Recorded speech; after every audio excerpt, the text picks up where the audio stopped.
Work-family conflict among medical professionals. What is work-family conflict? Work-family conflict occurs when there is an imbalance between work and family.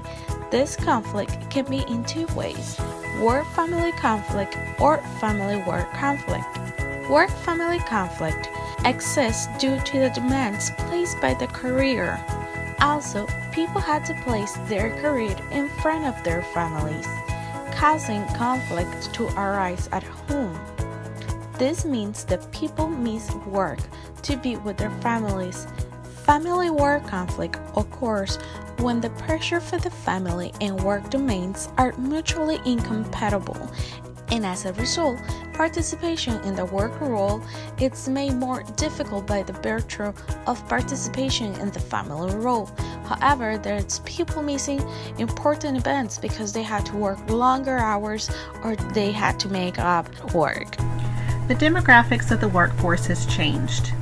There are more dual-income families and single-parent families in today's workforce compared to previous generations. We are going to take a closer look at the work-family conflict that occurs in the healthcare setting.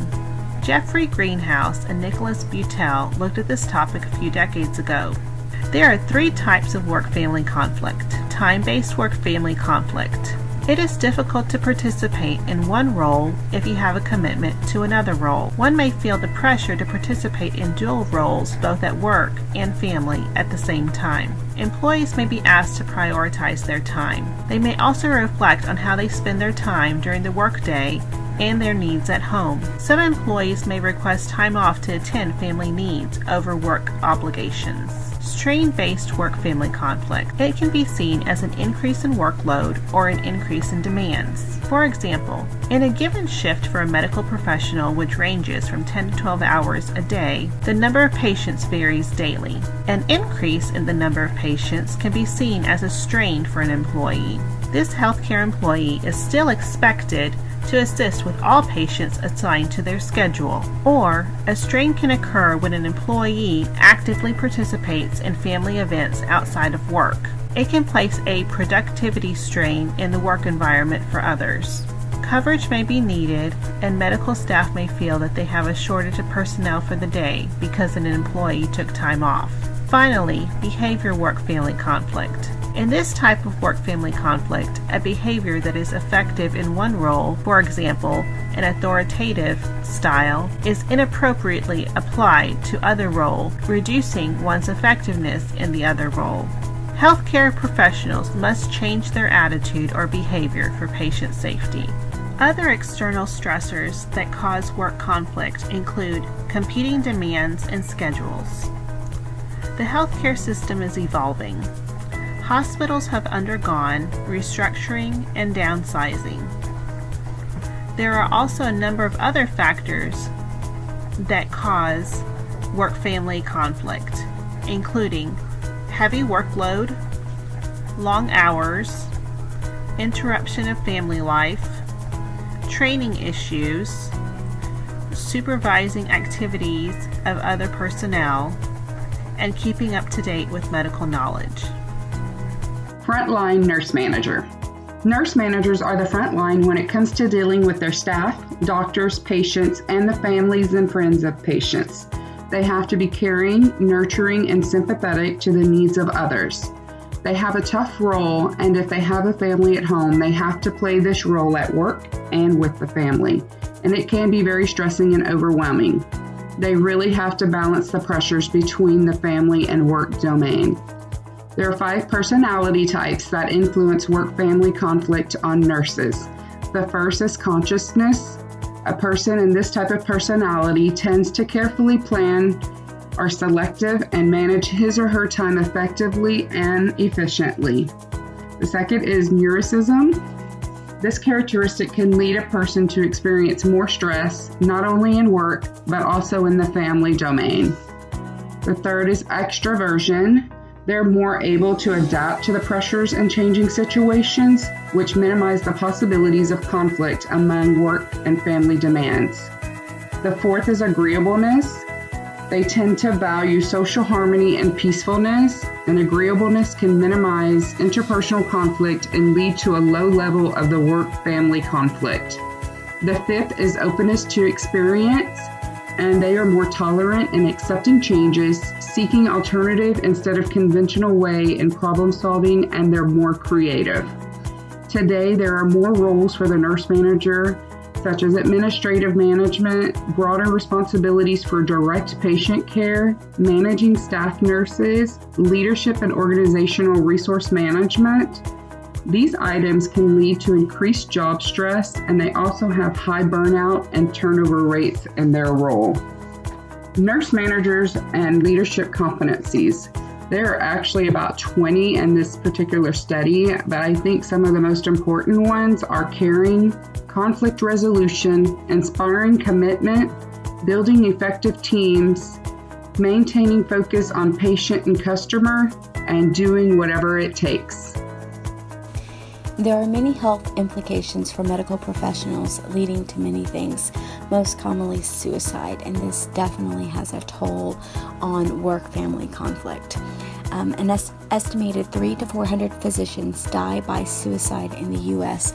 annually, and the most common age range for suicide is the 24 to 34 age range. Also, males have a higher risk of being suicidal, as do women, and among physicians, the risk for suicide increases when mental health conditions go unaddressed. And this is really bad also because a lot of these physicians have access to medication, and so they self-medicate themselves thinking that they can address the problem that way, but it just covers it up, and quite often the means of suicide by physicians are lethal medication overdoses and firearms. Physicians have higher rates of burnout, depressive symptoms, and suicide risk than the general population. And the biggest problem is that they do not seek help.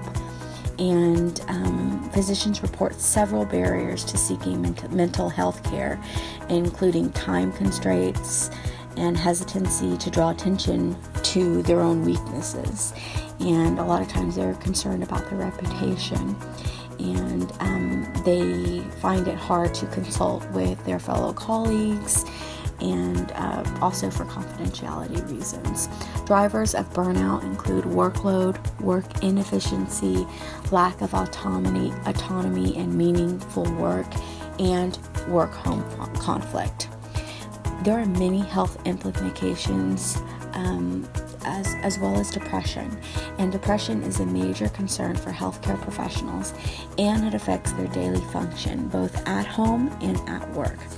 Depression clouds their judgment, and it is the most psychiatric diagnosis for healthcare professionals, and that comes along with alcoholism and substance abuse. Depression is affecting an estimated 12% and up to 19.5% of females, and it starts in medical school. That's where these type of things start at. Healthcare professionals are really poor at recognizing depression for themselves, and they're often reluctant to seek treatment. A lot of times they think of it as, they want to avoid it, and they're in disbelief, and they really don't want to recognize these signs because they feel worthless and hopeless once this is discovered. Physicians and healthcare professionals deal with a number of things every day that they are exposed to, and the high stress that they have to deal with begins in medical school. Passing boards and exams is a very stressful time for them, and it doesn't stop there. Their high work hours, everything is fast-paced, and they do not get enough sleep. Every day they're exposed to disease, they're exposed to death, trauma, and incurable. Oftentimes they feel like they're useless when they cannot save a patient, and this itself leads to depression. So they have to deal with a lot of things. Also, when they bond with a patient that they've been treating and then something happens to that patient, it's really difficult for them to overcome those feelings. And it's especially hard for medical professionals that deal with very sick children. A lot of times all these feelings, they cause the feelings of failure, self-doubt, sadness, and powerlessness as a part of their grieving and feeling experience.